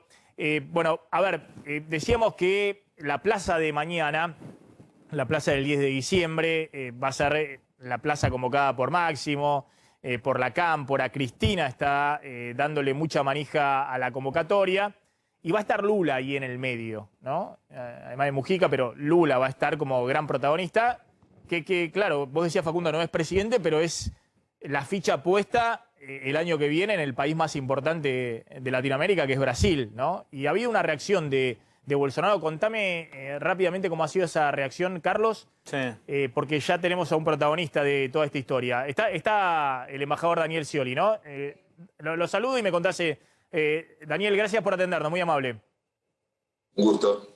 A ver, resumime qué pasó con Bolsonaro y a ver qué opina el embajador. Sí, se iba a llevar a cabo una cumbre de presidentes en Brasil, iba a ser de forma presencial. Algunos hacen la lectura que justo coincidiendo con que Lula viene a Buenos Aires, a una plaza el 10 de diciembre, con toda la relación que tiene Lula con Bolsonaro, Bolsonaro decide pasarla a modo virtual a esa reunión. ¿Qué dicen oficialmente? Que no tiene nada que ver, no sé, seguramente va a decir eso el embajador, pero bueno, llama mucho la atención, ¿no?, que justo cuando el gobierno anuncia que viene Lula a Buenos Aires, pasan la reunión de manera presencial a manera virtual en Brasil. Embajador, a ver, ¿cómo le explica usted a Bolsonaro que su principal rival político con quien va a competir en la elección del año que viene a festejar acá con todo el gobierno argentino en Plaza de Mayo? ¿Usted se comunicó con el embajador, con el presidente Bolsonaro? ¿Trató de explicarle un poco de esta situación?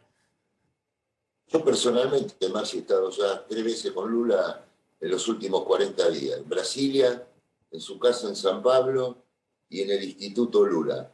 Y esto en el marco de lo que es la celebración del Día de la Democracia, que se inviten ex jefe de Estado, me parece que no hay que dar otra interpretación que lo que es, y no relacionarlo con la suspensión de la cumbre presencial, ya que se va a hacer virtual, y que los fundamentos están expresados en el comunicado de Itamaraty. Y como si esto fuera poco, la resolución que acaba de sacar el gobierno de Brasil de Bolsonaro, reabriendo las fronteras terrestres con la Argentina, algo sobre lo cual veníamos reclamando. Y si como fuera poco, pensemos que hace pocas semanas fue el primero y único país del mundo que aprobó el trigo HB4.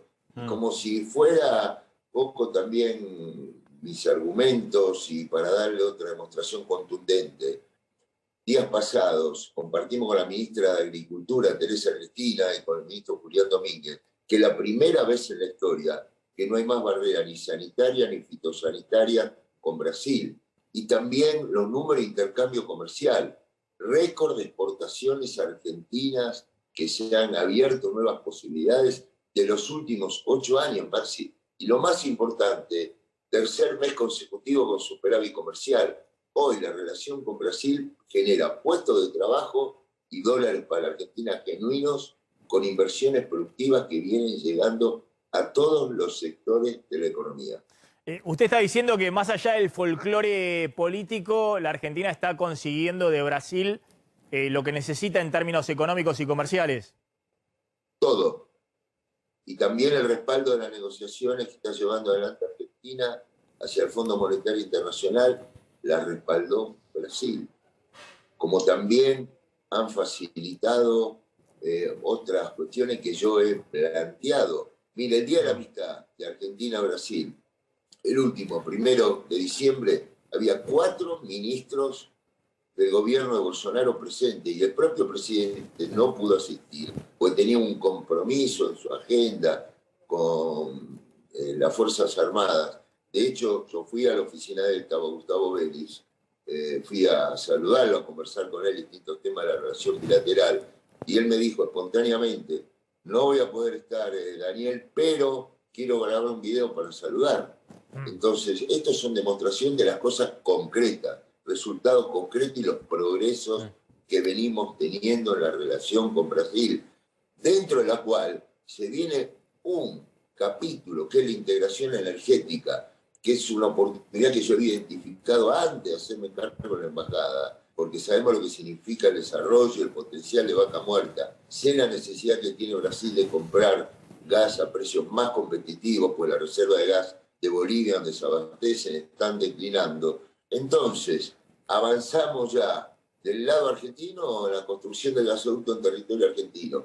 Y Brasil ya está avanzando para autorizar a los privados que hagan el gasoducto de Uruguayana a Porto Alegre. Y esto va a significar miles de millones de dólares más que se van a exportar a Brasil anualmente en el capítulo de energía. Ahora, Entonces, embajador, sí, está claro, a ver, embajador, está claro y obviamente estos números que está mencionando son así y la verdad que la Argentina tiene mucho para ganar de una relación comercial y económica con Brasil. Ahora, en este caso puntual, que insisto, en Brasil hay una grieta como hay acá en la Argentina. La grieta es de un lado Lula y del otro lado Bolsonaro, una grieta muy fuerte, se dicen barbaridades. Aparte, Bolsonaro tiene una personalidad, como todos saben, muy especial. No hubo ningún llamado, ningún pedido de explicación a la embajada respecto a esta llegada de Lula mañana en la Plaza de Mayo junto a Alberto Fernández y Cristina Fernández de Kirchner. No. Nada. No. Hay una agenda de trabajo en los términos que acabo de hacer de referencia, Marci. Y aparte, yo confío y creo en la experiencia, en la capacidad del expresidente Lula para manejarse con prudencia y definiciones que no afecten para nada la relación tan necesaria que se fortalezca entre Brasil y Argentina, más allá de las alternativas de los distintos gobiernos. ¿Usted a Bolsonaro lo considera un amigo de la Argentina? Él, a ver, vamos a las cosas concretas.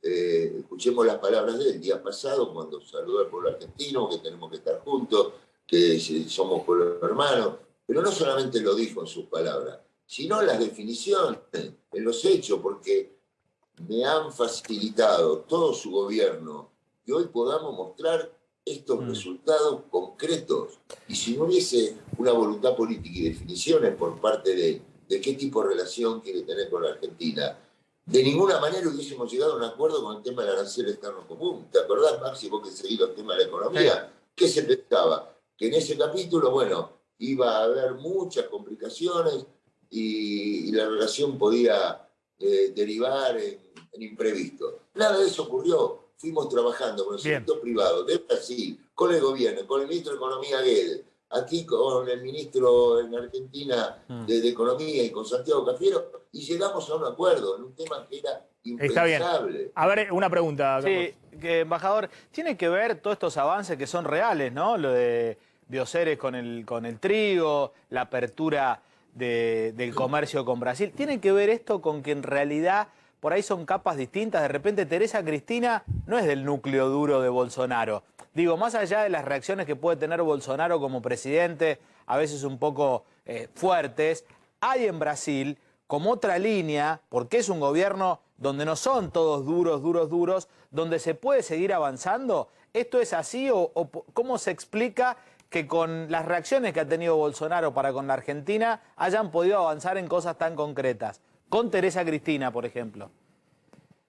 Pragmatismo. Yo busqué siempre el interés común entre los dos países y seguí la instrucción que me dio el presidente Alberto Fernández, hacer lo posible para tener la mejor relación con Brasil. Y de hecho, cuando yo llegué, Brasil ya había dejado de ser el socio comercial número 1. Brasil volvió a ser el socio comercial número 1. Y lo más importante, que cada vez se exporta más manufactura de origen industrial con valor agregado, es decir, trabajo argentino, el sector automotriz, autopartes, agropartes, muchas inversiones que van a fortalecer el desarrollo industrial de la Argentina, en calzado deportivo, metalmecánica, en el tema de energía. Bien. Y yo en esos términos planteo más allá de la característica de cada ministro, porque Diana Rocha es el secretario de Asuntos Estratégicos, que es un hombre de la total confianza y despacho al lado del despacho de Bolsonaro, y atendió recientemente a Gustavo Vélez, a Jorge Neme, inclusive estuvo el gobernador de Capitanich. En algunas horas que estuvo Vélez en Brasilia, lo atendió Diana Rocha, el presidente Bolsonaro, el ministro de Economía, el ministro de Energía, y el propio Vélez pudo participar de las celebraciones del Día de la Amistad y vio la gran cantidad de ministros, empresarios argentinos, brasileros, 42 embajadores, porque recientemente me nombraron a mí para presidir el grupo de embajadores de toda Latinoamérica y el Caribe, a partir también de todo este trabajo. Está claro ahí, embajador se entusiasma, el embajador, y sigue con el tema. Todo está muy bien. Prendámosle una vela a Brasil que no devalúe y que Bolsonaro le haga caso a Guedes para que hagan los deberes fiscales y no devalúen más, porque si Brasil llega a devaluar este verano, nos complica absolutamente todo. Se la dejo para la próxima. Yo sé que el embajador también tiene sus equipos económicos y está viendo todos los números de la economía brasileña ahí con atención. Embajador, gracias. Un gran abrazo, gracias a ustedes. Muy gracias, amable. Ahí estaba Daniel Scioli. Solo Scioli. Solo Scioli puede salir de esta situación ahí explicando. Scioli puede decir que es amigo de Bolsonaro y Cristina está viendo la tele y dice, sí, es Daniel. Que no importa, ya está amortizado. Es que Scioli debe haber entablado una relación de amistad con Bolsonaro. Sí, juega al ajedrez. Y en la diplomacia eso es un valor y un activo. Ahora, es probable que también existan tensiones por el acto que va a haber mañana. Pero es cierto que también Scioli se reunió 3 veces con Lula. Es decir, Argentina está coqueteando y coquetea con Lula fuertemente. No es solamente Cristina, es Alberto Fernández que se pone también esa camiseta y hasta Scioli lo ha hecho. A ver, vamos a hablar del tema jubilados. Fíjense la vocera presidencial, Gabriela Cerruti, que la semana pasada fue, o la anterior, que decía la semana pasada. La semana pasada dijo que no hay absolutamente nada para el tema de bonos jubilados. Ahora sí. Antes no, ahora sí. Mirá. No estaba evaluando implementar un bono de fin de año para otros sectores afectados de la sociedad, como por ejemplo los jubilados. Muchas gracias. No está evaluando no existe esa posibilidad en este momento. El plan Potenciar todos los años paga en diciembre una suerte de aguinaldo, porque es un plan que está ligado con trabajo, con otro tipo de trabajo, pero digamos no es un plan social, es un plan de trabajo vehiculizado a través de las organizaciones sociales y por lo tanto cobran una suerte de aguinaldo. En diciembre se ha hecho todos los años y por eso este año también se va a hacer, incluye a alrededor de 1 millón de beneficiarios. Gracias por la pregunta, Nicolás. Soy la portavoz de un gobierno que tiene una gestión y las gestiones son dinámicas, por suerte. Ustedes me preguntaron el jueves pasado a la mañana si existía el bono de ANSES. El jueves pasado a la mañana no existía el bono de ANSES y yo contesto y tengo que dar información sobre los hechos precisos que están sucediendo en el gobierno. El presidente de la Nación le pidió a Fernanda Raberta de ANSES y al ministro Guzmán que vean la posibilidad de que se llegue a implementar un bono para los jubilados antes de la Navidad. Están trabajando en el tema, el ministro Guzmán está trabajando en el tema. Va a haber bono para jubilados, los detalles de cuándo y de qué monto los sabremos en el momento en el que el ministro termine de definirlo, digamos. Bueno, ahí entendieron, la primera Gabriela Cerruti el jueves pasado, la segunda era hoy. En el medio, el viernes pasado había salido la titular del ANSES, Fernanda Raberta, decir que sí estaban analizando. Sí, pero bueno, es dinámico como ven la situación. En medio de la negociación con el fondo, el año pasado no hubo bono para jubilados ni para AUH, se cortó y este año quieren finalmente darlo, me imagino también para pasar políticamente el acuerdo con el fondo. Tenés unas placas con el tema de bono a jubilados. ¿Cuáles son las precisiones? ¿Cuándo se va a pagar? La semana que viene, eso es lo que tiene previsto el gobierno, lo van a definir en las próximas horas Guzmán y Raberta, justamente, la titular del ANSES y el ministro de Economía. A ver, el monto, en principio se hablaba de entre 6.000 a 8.000 pesos y el alcance, porque cada vez que hay bonos para los jubilados no involucra a todos los jubilados, sino a quienes cobran entre una jubilación y media mínima y 2 jubilaciones y media y 2 jubilaciones mínimas, y en simultáneo lo que se está analizando es lo que acá venimos comentando de un refuerzo en la AUH y también la tarjeta. Siempre hubo fin de año un bono para jubilado y un bono para la AUH, más allá del plus que se da por el tema de escolaridad y demás para la AUH. El año pasado eso se cortó con la dinámica del ajuste después de la disparada del tipo de cambio. Ahora quieren volver con los jubilados, vamos a ver qué pasa con la AUH. Nosotros mostramos estos números que no lo muestran en ningún otro lado, que es qué ha pasado con la dinámica de la inflación. Este es cuarto año consecutivo en los cuales los jubilados vienen corriendo detrás de la inflación fuertemente. Todos los jubilados, todas las jubilaciones. En marzo tuvieron el primer aumento de jubilaciones del 8,07% y la inflación acumulada los 3 primeros meses del año fue 13%. Y ojo que tuvieron que seguir con el 8,07% hasta mayo. En junio tuvieron el segundo aumento de los jubilados y de esa manera el acumulado a junio era 21,16%, pero en junio ya la inflación era 25%, muy atrás de nuevo las jubilaciones. Y ojo que tuvieron que seguir con el 21% de aumento hasta septiembre, que fue el nuevo aumento previsional. El aumento de septiembre fue 36%, en septiembre de nuevo ya estaban, porque se aceleró la inflación en septiembre de 3,5%, estaban abajo de la inflación. No pudieron ni siquiera recuperar en septiembre, que era el cálculo que estaban haciendo en el gobierno, si la inflación en septiembre se lograba desacelerar al 2%, que era la idea del gobierno, pero en agosto se desaceleró al 2,5% y en septiembre saltó de nuevo al 3,5%, con lo cual los jubilados en septiembre de nuevo bajo la inflación. En octubre miren cómo estaban los jubilados, este último dato oficial, inflación acumulada a octubre casi 42%, el dato último que tenemos del INDEC, y las jubilaciones con un aumento del 36%, 5 puntos abajo las jubilaciones respecto a la inflación.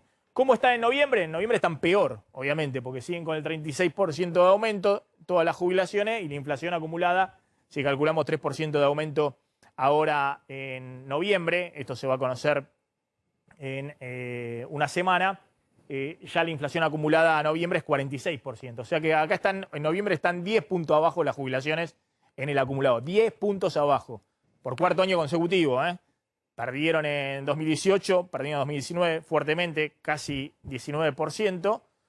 Perdieron en el año pasado, salvo lo de las mínimas que llegaron apenitas unas décimas abajo, pero todo el resto perdieron y vienen perdiendo fuerte.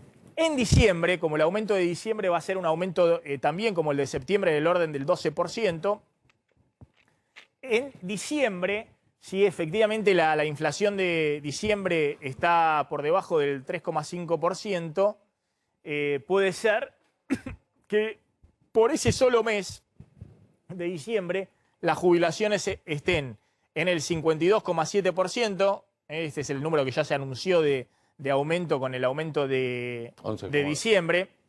11,2 aumento. Claro, bueno, 11,2 con eso de 52,7%. Y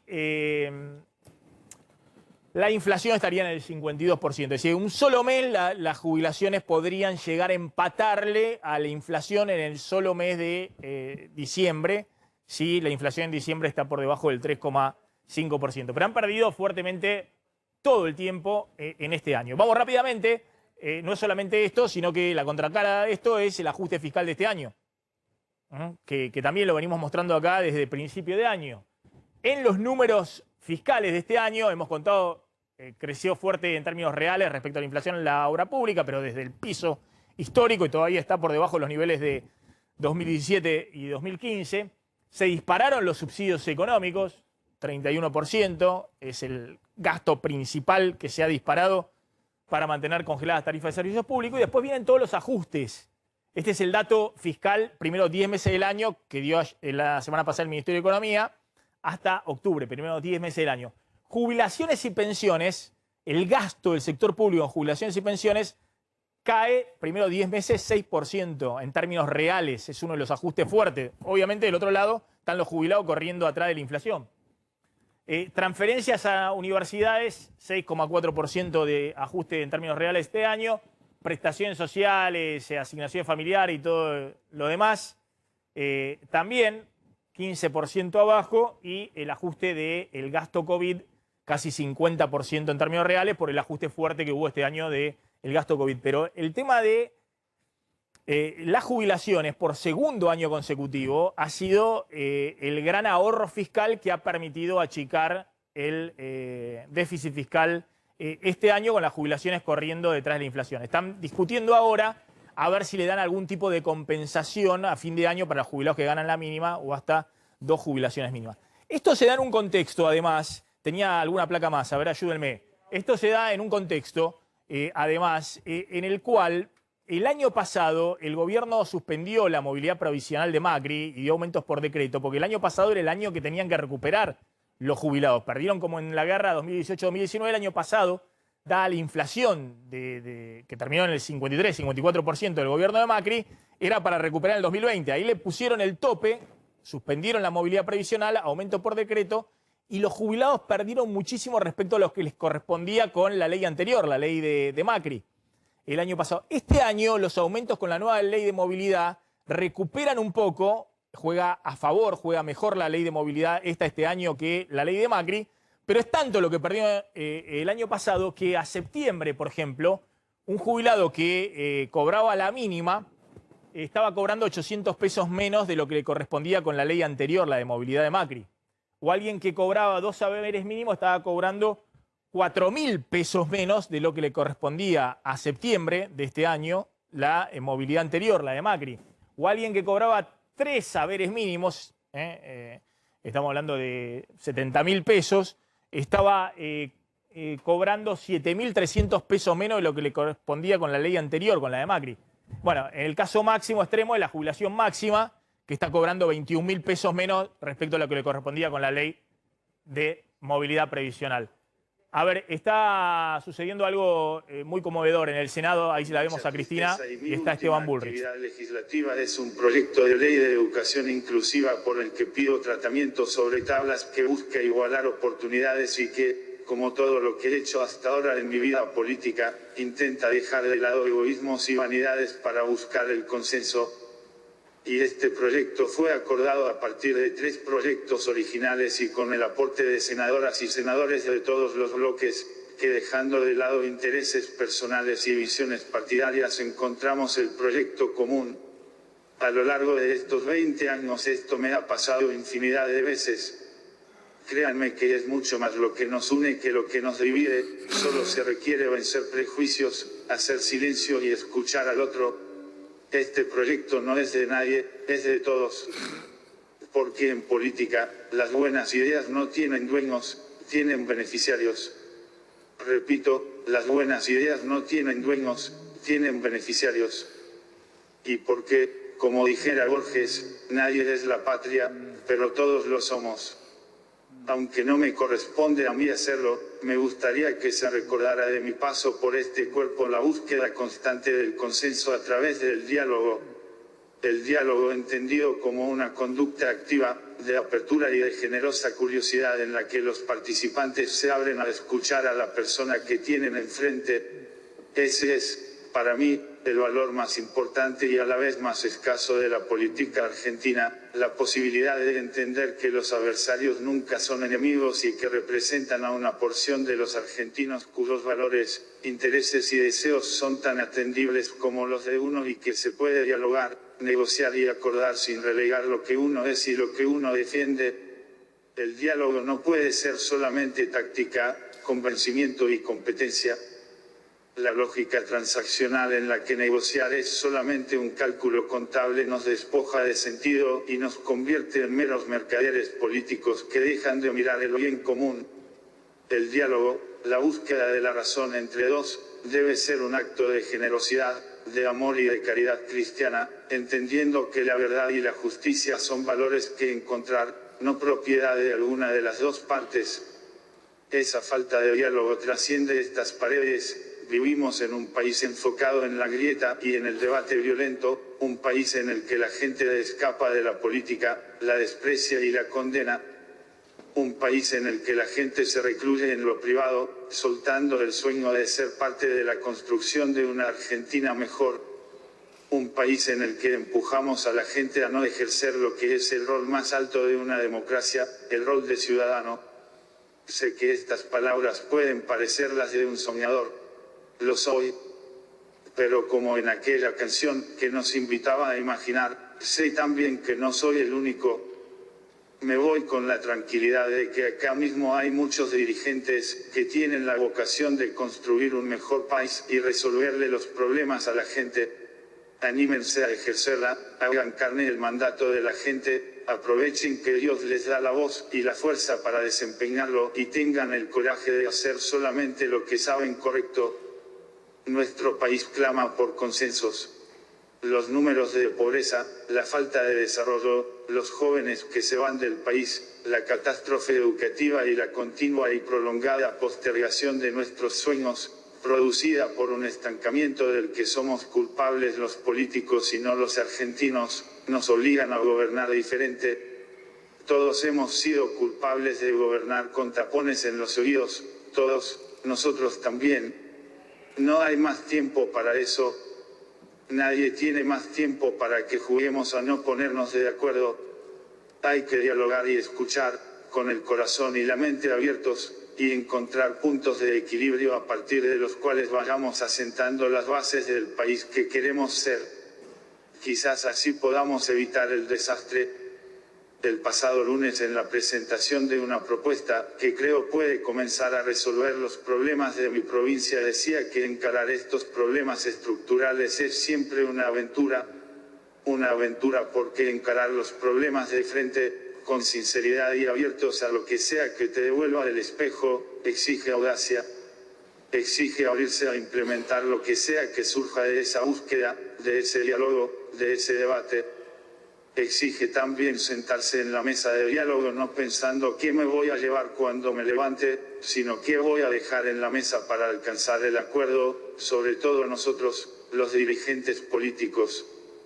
Repito, nosotros especialmente tenemos que pensar qué queremos dejar en esa mesa. Nosotros primero, nosotros más que nadie. No hay ningún problema argentino que los argentinos no podamos resolver si nos ponemos a hacerlo, pero si nos quedamos en el egoísmo, la chiquita, lo táctico y la especulación, vamos a errar el camino. Einstein decía que si querías resultados distintos no hicieras siempre lo mismo. Ya probamos con la grieta y acá estamos. Esta Argentina que tenemos es la resultante de nuestra incapacidad de encontrar soluciones comunes a esos problemas. Errar el camino es imperdonable, no solo porque ya nadie puede esperar, sino también porque miramos la Argentina y vemos un país extraordinario. Vemos entusiasmo, vemos coraje, vemos ganas de sacar adelante un país tan atormentado. Vemos emprendedores, estudiantes y trabajadores que siguen apostando a esta tierra maravillosa que amamos, aunque nos cueste. A toda esa gente tampoco le podemos fallar. Como verán, abandono los honores, pero no la lucha, que es mi sostén. Seguiré trabajando por un país mejor porque ese es el compromiso que asumí por mis hijos hace 20 años, y es un compromiso para toda la vida. El tiempo que viene lo dividiré entre mi familia, que merece tenerme presente después de tantos años de compartirme con ustedes ese compromiso, y a la lucha contra la ELA. Esta enfermedad que por poco frecuente está poco investigada y poco atendida, y contra la que hay mucho para hacer. Mi fundación, recientemente lanzada, va en ese sentido. Quiero hacer mi aporte, como hicieron mis abuelos en la lucha contra el mal de los rastrojos, para que la ELA sea una enfermedad que se atraviese más aliviadamente y para que empecemos a transitar el camino hacia una cura. Por último, quiero agradecer a todos los que han sido parte de este camino. Primero a Dios por esta cruz, Él nunca nos pone pruebas que no podamos superar. Y aunque a veces duela el cincel del escultor, sé que solo si nos dejamos moldear por él llegamos a nuestra mejor versión. Esta cruz me ha permitido recibir infinitas muestras de cariño y amor diariamente.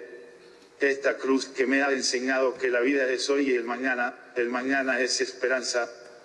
A mi mujer, María Eugenia, con quien hace unos días cumplimos 22 años de casados y sin quien nada de lo que hice hubiera sido posible. María Eugenia es una santa y es a la vez mi conexión con el cielo y mi cable a tierra. A mis hijos, a quienes ver crecer es la felicidad más grande de mi vida y quienes con generosidad y amor toleraron a un padre que trabajaba mucho más de lo que ellos hubieran preferido. A mi equipo que ha trabajado incansablemente día tras día para cubrir mis debilidades y errores y, francamente, estos crecieron en los últimos meses.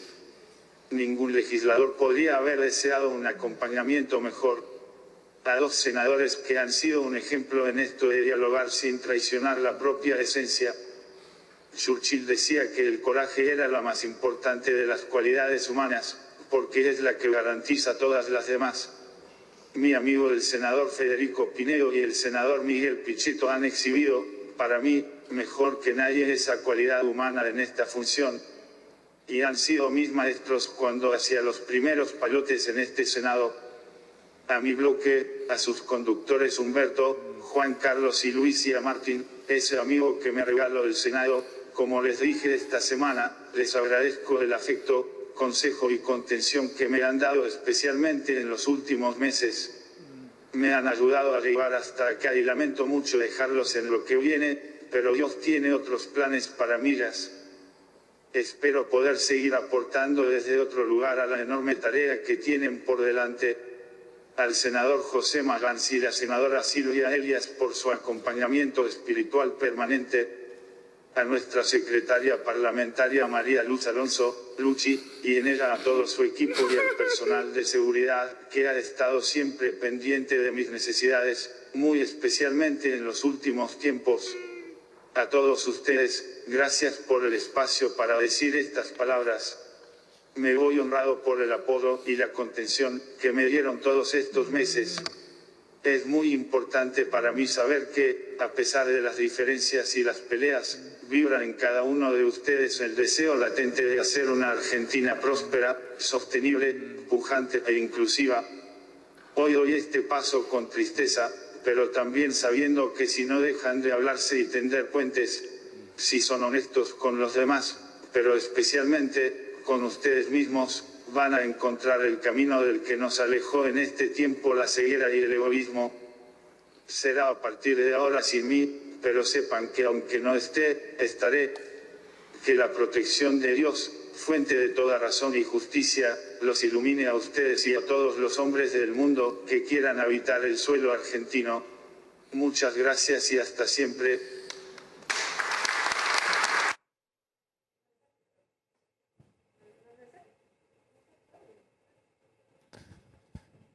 Es muy emocionante lo que estábamos escuchando, que es la despedida de Esteban Bullrich del Senado.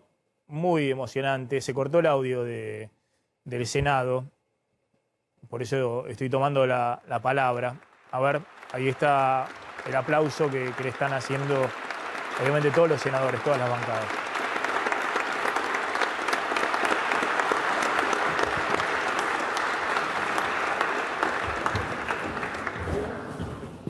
Tiene la palabra el senador Mayans. Sí, presidenta, bueno, la verdad que muy emotivas las palabras de Esteban. Pero yo quiero hacer una propuesta inusual, presidenta. Nosotros no queremos que se vaya Esteban del Senado. O sea, creemos que hay forma de que él pueda seguir trabajando desde su casa porque lo hemos hecho en el tiempo de pandemia. O sea, se ha hecho por sistema remoto, con la ayuda de María Eugenia, él puede seguir trabajando, esperando su recuperación, porque puede producirse eso, por la fe que él tiene. Así que yo propongo que reconsideremos el tema, para que él pueda participar y que el bloque exprese su voto, y que el bloque exprese su presencia. ¿Verdad? Me parece a mí que él puede seguir trabajando con nosotros. Esto me parece que hay que reconsiderar el tema para que él pueda hacerlo de su casa, por la situación que está pasando. Yo creo que se va a recuperar, y esperando su recuperación, yo creo que no tenemos que aceptar su renuncia. Él tiene que seguir siendo senador de la Nación.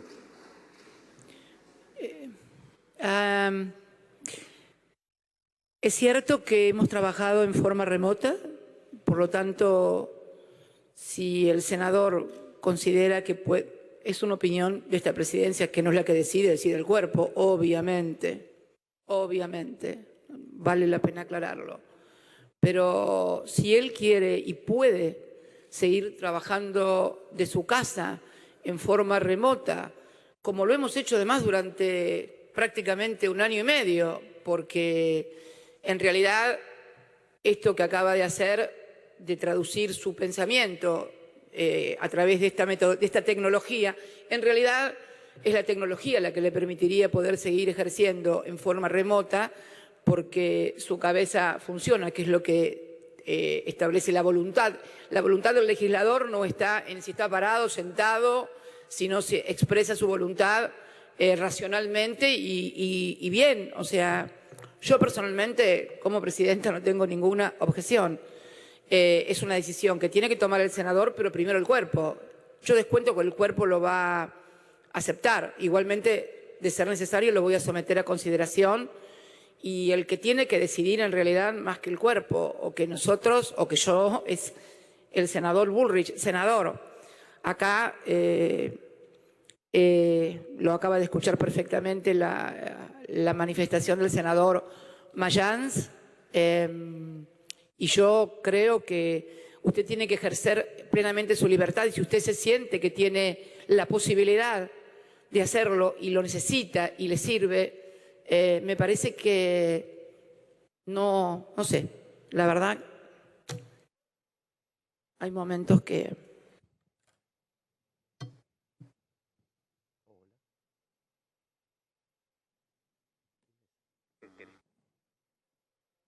A ver, tiene la palabra el senador Nader Noff. pido disculpas porque tenemos que ir a la tanda. Tenemos las 2 tandas acumuladas y está llegando Marcela Pagano. Pido disculpas, la verdad estamos muy conmovidos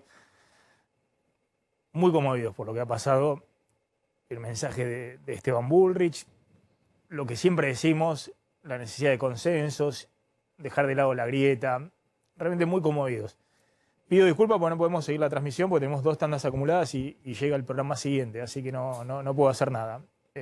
Vamos a la tanda, pero realmente ha sido un mensaje muy importante para toda la política, muy importante.